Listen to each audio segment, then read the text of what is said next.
Good morning or good afternoon, depending on where you are tuning in from. You're listening to the first ever episode of IXIAShows. This is a webinar exclusively about IXIASOFT CCMS, its new features and functionalities, best practices, and how-tos. The IXIAShows concept was developed as a collaboration between IXIASOFT's product and marketing teams. Each episode will focus on a new element of the CCMS and feature an in-depth demo so you can get a feel for the software. At the end of each presentation, we'll open up the floor for questions. Now, if you've listened to our webinar series before, you might be wondering what the difference is between IXIAShows and our other programs. It's a good question and one I want to clarify before we start. So IXIA Talks is a webinar about hot topics in the telecom industry, featuring world-renowned speakers. IXIA Docs is mainly for customers but open to all, and is a series that acts as a how-to for using the latest features of the product. IXIAShows, our latest and greatest, is a presentation of IXIASOFT CCMS for those looking to migrate to DITA, switch to a new CCMS, upgrade to another version of the software, or just learn more about the CCMS's latest features. This episode will serve as an introduction to IXIASOFT. In future episodes, we'll get into topics like branching and merging and localization. One last thing before we start, know that this presentation is being recorded and we will be sending anyone who signed up the recording after the live version is over. I also mentioned there will be a Q&A session at the end of the webinar, so if you come up with a question before the presentation ends, feel free to type this into the questions section of your control panel at any point. And we'll address these one by one once the initial presentation is over. So grab a chair, get comfortable, and enjoy the show. Here we have our agenda, and we'll just quickly go over this before I introduce our guests. So we'll first off be doing our introductions, then giving you a little bit of an overview as to who we are, who is IXIASOFT. Then we'll dive into the product, followed by a demo given by Sharon, and we'll wrap up with the classic Q&A. So I would like to let you introduce yourselves to our audience. Scott? Awesome, thanks, Sydney. I'm Scott Kush, the Business Development Manager for IXIASOFT in North America. I've been working in business development for the past 20 years. Think of me as the team lead of IXIASOFT for the internal resources as well as partner coordination. Sharon, I'll let you introduce yourself. Hi, I'm Sharon Figueira. I've been working as a pre-sales consultant with IXIASOFT for about 3 years now. Before that, I spent roughly 20 years in the tech docs domain as a writer, editor, manager, and I also, my career included 2 migrations to the DITA CCMS over that period. Thanks. Cool, thanks, Sharon. So I think we're gonna open with, just give everyone a little bit of background on IXIASOFT. IXIASOFT's been around since 1998, and has a global presence with teams in North America, Europe, and most recently Japan. Majority of our customer base is in North America. We're seeing strong growth in Europe and Japan as well. It's important to note IXIASOFT works with organizations who are really industry leaders in their field. A majority of our customers are over 1 billion in annual revenue. But don't feel like we're, an enterprise solution only. While we have enterprise type functionality, we have many SMB and mid-market customers with as little as 5 advanced users. Customers like SAP, ADP, Workday, Ericsson, Qualcomm. To give you an example, SAP generates over 100,000 deliverables daily with the platform, so scalability is really a strength of the platform. And Ericsson has over 700 global users in the system every day. Let's learn a little bit more about the IXIASOFT team that you would be engaging with on the next slide. We feel that our customers select IXIASOFT for more reasons than just the platform itself. While it's an excellent enterprise solution, the expertise and customer-centric is always something that our customers raise to us as a reason why they enjoyed working with, for why they selected us. With DITA at the heart of the content strategy, we believe it's important to select a vendor who has really deep DITA expertise. With IXIASOFT, you'll have access to a wide range of DITA experts who are proven in the industry. IXIASOFT's been in business for over 15 years with very low employee turnover, which means you're going to have access to a pool of professionals from IT to services to tech support who've really gained expertise in data and who've been working with the product for a very long time. We're also very customer centric and stay in close communication with our customers. Because of this, we really provide our customers with various platforms such as our annual user conference, which we are expanding beyond just North America. We're going to do it in Europe now as well. The IXIASOFT Evolution Lab, where customers will have the input on future product enhancements. There's a customer advisory board, and then everyone works with a customer success manager and ongoing. We really helps us stay connected to our customers after they move into production. Let's dive into a little bit more about the CCMS itself. It's a pure data play for topic-based authoring and structured content. The CCMS itself, you think of us as the auto assembly plant for your content, where your team can author, review, collaborate in a centralized place. The team will be able to author depending on roles and permissions and collaborate in a single environment with an auditable history, while including the localization into the workflow, with any TMS integration if necessary, and really be able to push that to multiple channels without worrying about the formatting. And then the next slide will really show you why the CCMS is something that you want to be able to communicate to your management. Why do we need this? Why do where are our bottlenecks? And some real reuse is definitely top of mind when it comes to implementing a CCMS, and it really has some huge benefits to help optimize the way that you're doing things now. And really, there's some major benefits, especially with localization. Collaboration, I think you've all dealt with, unnecessary meetings, bumping into someone in the hallway that wants you to change something or update something. You're going to have a real auditable history of everyone globally that can comment and collaborate. Even an easy to use tool for the SMEs. The last thing you want to do is give them something complicated if they've got other things to worry about. Branching and merging, it's a huge strength of the IXIASOFT platform for enterprise customers. We call it our DRM, Dynamic Release Management. We may touch on that a little, but we're definitely going to have a session on that in the future. So if that's of interest, I would sign up for the future one as well. Quality is huge. Assurance, governance, being able to have that and follow those standards, and even plug in some third-party tools to really help with that is a nice feature to help justify it. Traceability is always top of mind. Being able to track who, when, where, and how through the documentation cycle, and have that auditable history, which is regulated in some industries, and we meet those requirements as well. And I think everyone eventually, especially within IT, would like to get to automation. And many of our customers have been with us for 5+ years and have gone this extra route, and it really helps optimize the platform as well. And another big benefit is when you're bringing on new resources, they're kind of used to working with different technology that is more optimized for their phones. Being able to onboard someone to a new tool within a couple hours or half a day is really another huge benefit we've seen from our customers. So let's kind of dive into, on the next slide, kind of what we're going to cover today. So there's different roles within the CCMS, and different permissions. And in this introductory call, we're going to really focus on the author's role. In future IXIAshows, we're going to delve deeper into the contributor and the reviewer roles. But today we're really going to focus on that kind of that power author or advanced author role. So Sharon, if you're ready to dive into the demonstration, the floor is yours. Okay, thanks, Scott. So Sharon, I'll hand you over the screen and you can get right into the demo.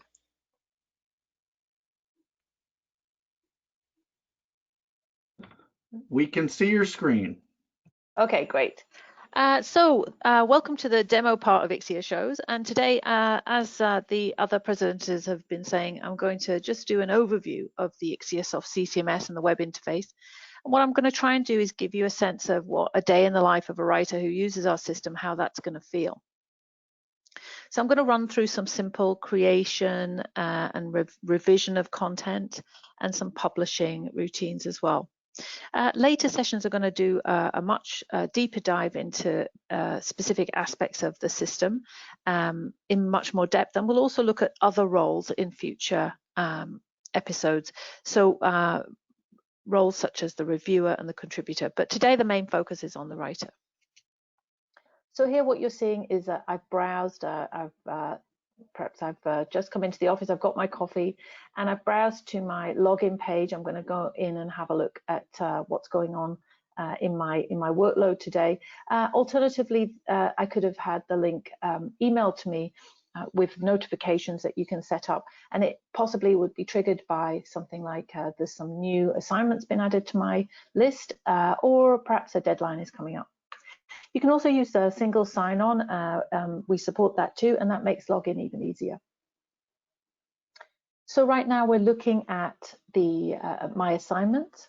It's sort of like my to-do list. It's all the content that's on my list to do today. And you can see working from the left here, we have icons for each kind of content. So we have some topics here. We have a collaborative review object, and we have a map. Now, in my demo, I've just got a little bit of content here to keep it simple, but obviously most of the writers will have a lot of content.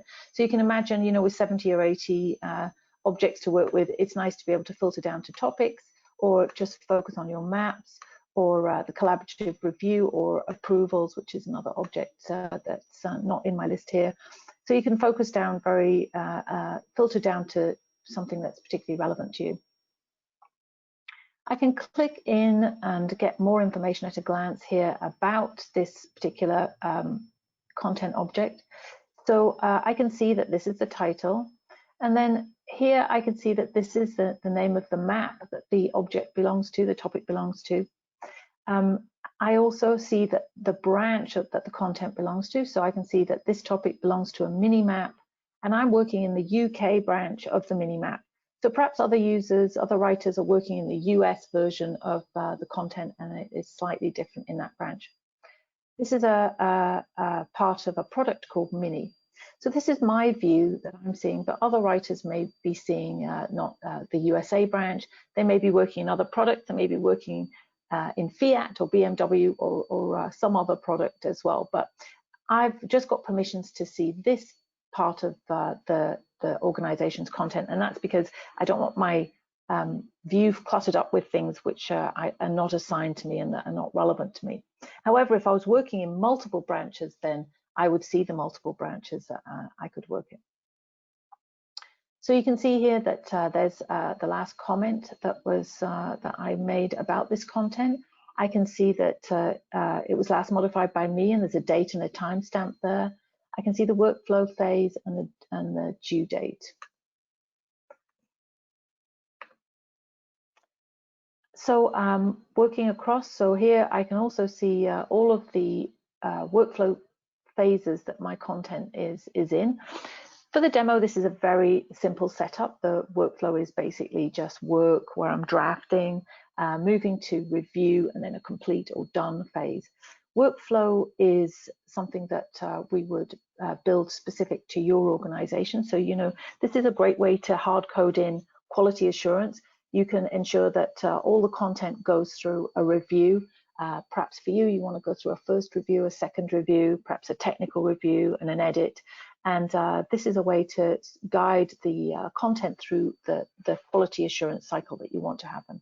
And again, you can filter here if you want to. So I can filter and just look at things which are in review or in work or open or whatever my workflow allows me to look at there.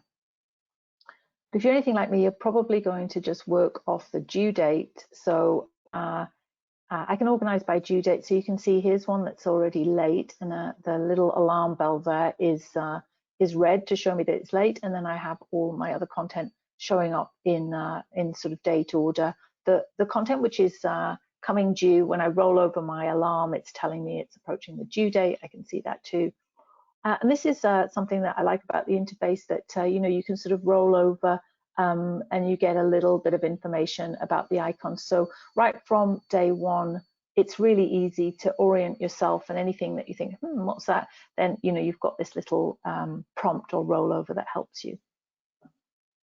On the right hand side, we have these buttons, which are the action buttons. And these are very consistently available in all the different ways that you encounter the content. So we have this arrow button, and that is to move content, to move it to another part of the workflow phase. So this is what I would use to move my content in a workflow phase or a draft, and move it to review or edit or whatever is the next phase for this content. I have a sort of a pencil icon there, and that is my edit button. This icon here as well, this padlock icon, that's telling me that this is checked out. I have another indicator there because I have a little green padlock on my topic there, and also the rollover is telling me it's checked out to me. And there's a couple of other things here as well that we can look at. So we can look at the dependencies of this object. So I'm just going to have a look at that now. And you can see that what the dependencies view tells me is it tells me the relationships of any object in the system to other objects. So here we're looking at adding the oil. I can see where it belongs. It's part of the UK documentation branch. It's part of the mini product. And I can see that it also belongs to the mini map. And then I can click in here and see what other references we have as part of this topic. So I can see that this topic has 2 images which reference this topic. And another nice thing here is that if I think, oh, I'm interested in that image, I can look at that and see, look for, in case it's used in any other topic or anywhere else in the system. And so I can click in and sort of reverse my view here. So now I'm looking at the dependencies of the image, and I can see that it's only got one parent, which is this topic here. So that's nice, and you can sort of drill up and down the parents and the children of objects and get a really good 360 view on how the content relationships are here.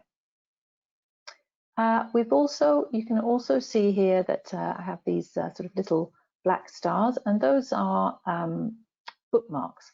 So I can also set up my content so I can bookmark it. So if I realize I'm going to be working on a couple of things over the day, then in a large repository, I can just quickly bookmark them so that I can jump to my favorites here.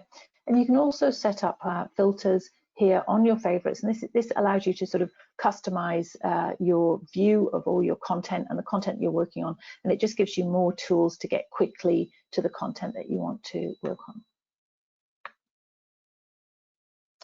Okay, so one other thing, so obviously I've got all the content which is assigned to me here, but as a writer or as an advanced user, I've got pretty much free reign. I can go and look for content throughout the repository, unless it's limited in some way by my permissions, which might be, in order to allow me to focus and search purely in the content that I'm interested in.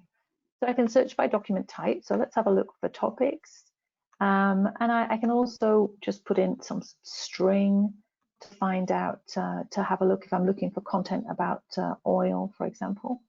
I can also look for content by status. So I can look for content, let's see if we've got anything in review. Just got one topic in review there.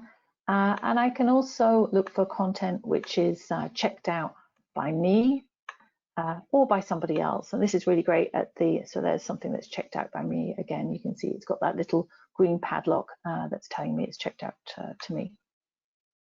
So really, I've got lots of ways to search there. And we're also, as we develop our web interface, we're going to add lots more filters there so that you can use all of the power of our system to locate content.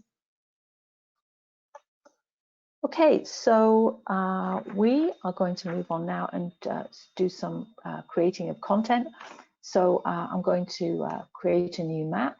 So you can see I've got this menu here, and I'm just navigating to create a new map. And I've got a nice dialog box. It's going to guide me through what I need to do here. So I'm going to create a new map. I'm just clicking next to go through. And here I've got to a template. What I have in the demo system is just a data map template. But for you, you would have your own templates here. So, you know, if you have a specific user guide, perhaps with boilerplate content, or certain kinds of metadata, then that's going to be, that can be here. It can be preloaded, all of your preloaded boilerplate content, so that you can help your users choose the right template and get a real head start on creating the documentation, and to avoid inefficient manual duplication and repetitious tasks. So moving on here, we're coming to select a product. So I've only got one product here that is available to me as a writer, because I'm completely dedicated to working on the mini content, but perhaps I may end up working on several assignments, several different products. And in that case, I would see all the products I'm assigned to here for me to choose from. And I'm going to select a branch. Again, for this demo, we've just got one branch set up here, and I'm working in the UK content. But if I was working on multiple different branches, if I was also working on the USA content, I would see that here.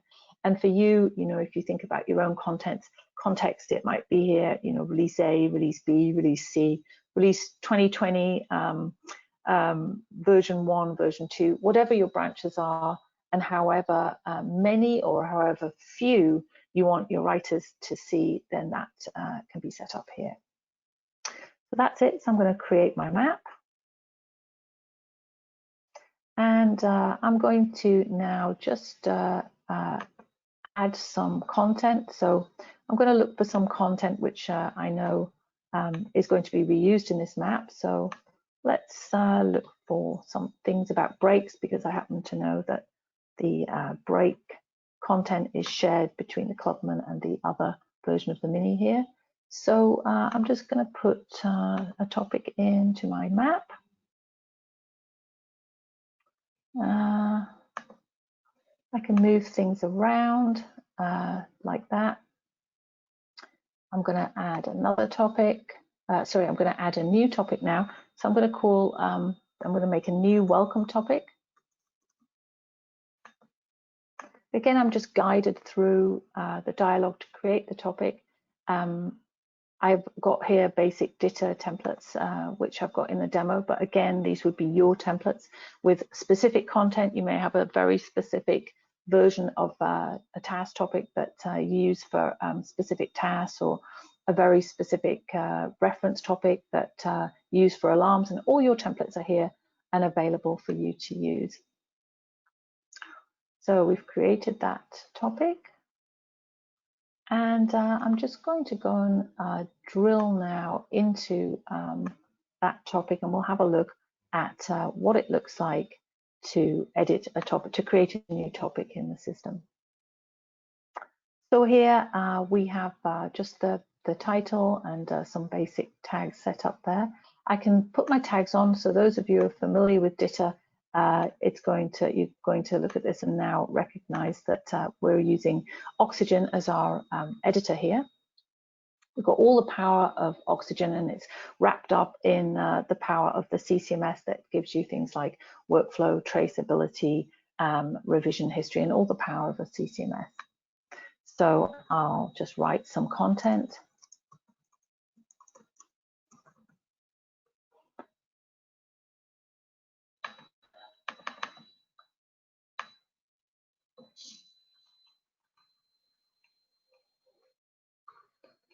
And you can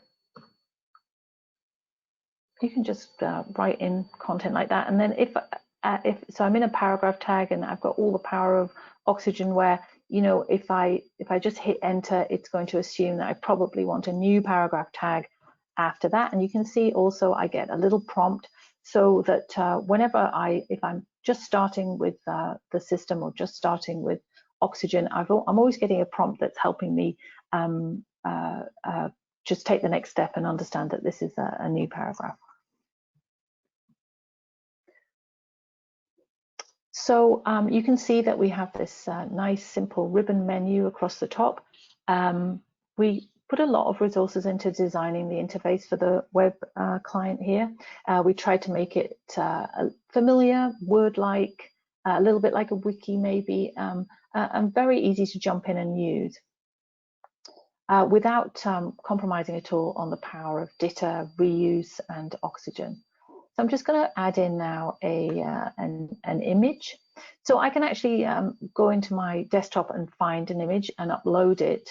And this is great if you've been taking photographs or screenshots, because when I add it to the topic and check it in, it's going to get checked into the repository so that it's not lost somewhere and we can't find that image when we want to reuse it. So here I've got a bunch of images, and I'm going to select the mini here and pop that in. We have some good functionality around images.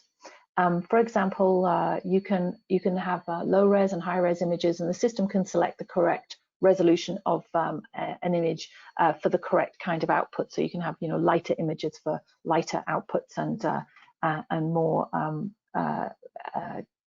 heavier images where you want to have a very detailed printout. So we can also just put in a link. So I'll put in a quick web link.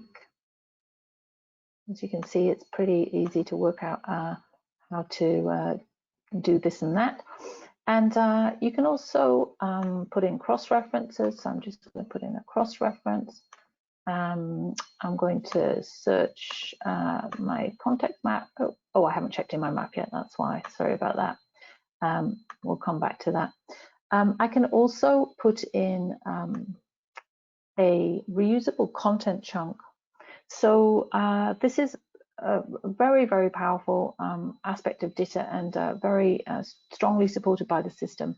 So I'm going to put in, look for some content references, which I can't find at the moment. I'm not really sure why.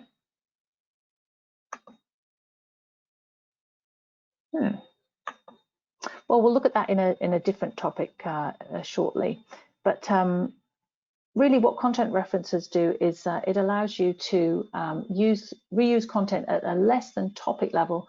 And for example, you could use notes and warnings, and perhaps you have them signed off by a safety officer or by they're shared across many products, and you don't want them to be randomly changed. You put permissions around them so they're controlled by a single person, and then you want them used in exactly the same way. And this way, if there's a change to those safety notes or warnings, then you're able to make that change in a single place, and it will just ripple through your content very rapidly. So we also have our we can put in things like tables. So it's very easy. We have a CALS table and a simple table. So I'll just put in a Clubman table there, and you can see that it's just a matter really of filling that in.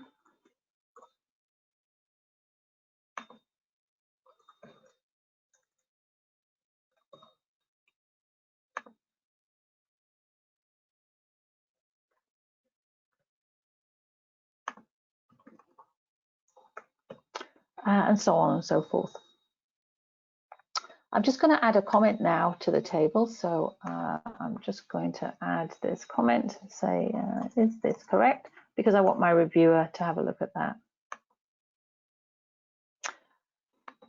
So you can see in the review panel here, you can see that there's my comment showing up. And as I go through and revise this content, then we're going to see the revision history, the review building up here. And we'll have a look at a topic that I've prepared with lots of review there, so we can see how that works. Okay, so at this point, I'm going to check that in. I'm asked to make a comment, and this is great when you're looking through your revision history and you want to find out why you did things. So I'll say new draft.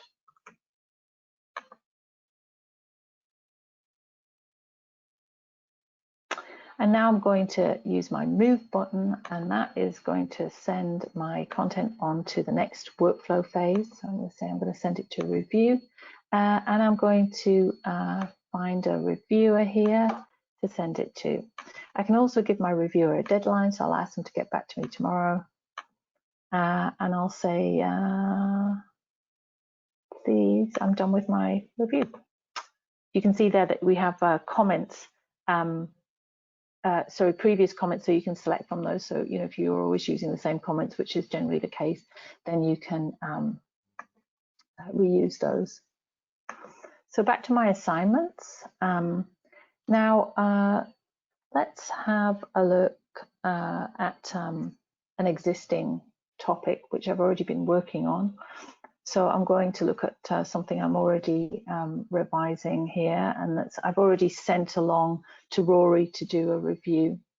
And Rory has sent this back to me with his changes. So you can see here, I'll just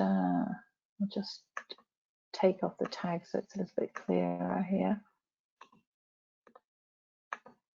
So you can see here that I've sent the blue here. I've sent this to Rory with blue because I wanted to highlight to Rory that this was new content. It's come back to me in this sort of browny yellow color, so that, you know, you can see the different reviewers. If it goes through multiple reviewers, you can see that at a glance with the different colors. So looking at the review tab here, you can see as I scroll through here, I can see that Rory's made quite a few comments. I can find out where he's putting comments by just clicking there, which is great. You know, if you imagine you've got sort of a detailed table full of values and strings and so on, and you know, you need to really pinpoint where that review is. Another nice thing about this is you can actually filter these. So I'm going to just, let's say I've got lots of reviewers. I only want to look at the things that Rory is telling me. And then I can look at just the things that Sharon has said or changed. And you can also put in all kinds of filters, including, you know, just a word. Like I can see there's a few comments about diagrams. Okay, we've got new diagrams. So I can just use a string there. So, you know, in the sort of real life review cycle, then I imagine that this would be really useful. And you can do lots of other things when you filter as well. So you can see some examples there. So you can set up dates, highlights, and so on in order to filter the review comments there.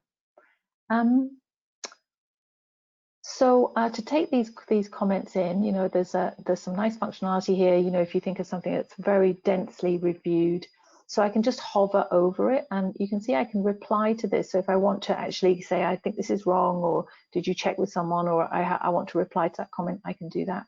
I can reject it, or I can just accept it. So I'm actually going to accept that, and then coming to my next one, I can do this from here as well. So I can sort of go through my review comments here and just accept them from there as well. And I can also go from the ribbon menu and accept changes from there as well. Okay, so I'm kind of done with this. So I'm going to check that in and say I'll make a note, took in Rory's changes, and check that in. And then I've got a record of why I made those changes and whether Rory gave me those comments. And now I can just move this topic to the next phase. So I can move it to a complete phase and just move that one along. So, so we're coming to the end of the demo here. So the final thing that I might do before I go home for the day is just print out some content. So I might want to just have a look and see what I've done, what I've changed. So I'm just going to generate some output here. So you can see I can select the output. These are all very much out of the box output plugins, so they're not very pretty. I can add a disavow, so I've got a beginner and an expert one set up. So I'll just choose that, and I can just go ahead and generate that. and I'm going to be able to check in on my outputs and have a look at what's going on. So you can see it's in progress there, and it's going to just chunder away there and do the output, and then I can go back and look at that. Okay, so I think that's all I'm going to do today, Sydney. So I'll hand back to you now. Okay, great. Thank you, Sharon. All right. So this is our opportunity to get into the question section of our presentation. So just another heads up, if you've come up with a question during the presentation, you can type it into your question section on the control panel. So we'll give everyone just a few minutes to type those questions in, and we already have a few. So Sharon and Scott, I will read these out loud for you. So the first question we have is this product available as a SaaS service? Do you want to take that, Scott? Okay, yeah. Sure. So yes, we do offer both dedicated SaaS as a solution for our customers, and we do have an option, some of our customers, for on-premise too. So you do have that flexibility, yes. Okay. Another question. I have a team in North America, in India, and in the UK. We translate our documentation into more than 15 languages. Would your CMS support that? Shall I take that one? Sure. Yeah. Yes, that our system would support you. You can, especially if you're in a SaaS system, then you know you have great availability and access, and of course with the web interface you can get to the system from anywhere with no barriers. We also support the UI in several languages. We support it in French, German, and Japanese. So if you have additional remote teams that you add later, then we also have that additional functionality. Okay, just a few more questions here. What type of publishing support can you offer? I'll take that one, shall I? Sure. Yeah, okay, so so in DITA, the publishing is handled by output plugins, and the great thing about this is that you completely abstract the formatting of the content from the output. So when you're writing, you're just writing, and the formatting is added in a build process that happens after you have finished your content. So for publishing, we can publish really to any output format that you have a plugin for, and there are many available and off the shelf, and I showed a list of off the shelf plugins when I was just doing some output there. So you know, very commonly there's DITA to PDF, XHTML, HTML, various kinds of help formats, web help. There's an output to Word.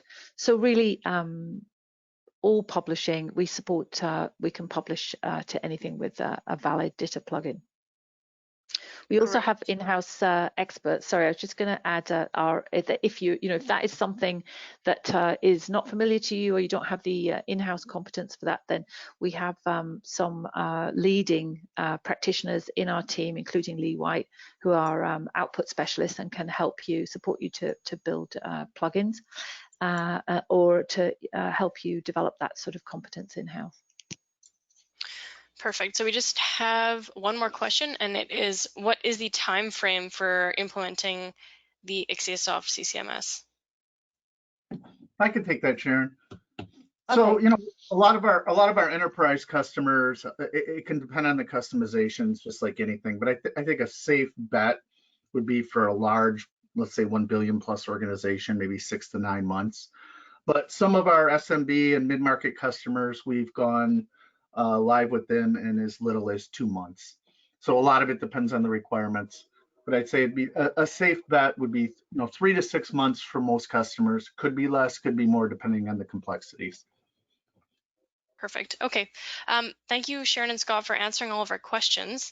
Before we wrap up, we wanted to ask you, our listeners, for a small favor. As you know, this webinar is the first of its kind for us, and we want to know what you think. So once the webinar ends, you'll automatically be redirected to a survey. And we just want to hear from your audience about what topics you'd like to see us cover next. So If you could please take 2 minutes to fill that out, it would be greatly appreciated. And to get in touch with Sharon or Scott, you can refer to these email addresses on the screen. And that's it. So thank you everyone for tuning in to IXIAShows episode 1. And thanks so much again to our guests, Sharon and Scott, for the presentation. Awesome. Thanks, everyone. Thanks, Sydney. Thank you. Our next webinar will be in September, and we will focus on collaborative review. So stay tuned for more details.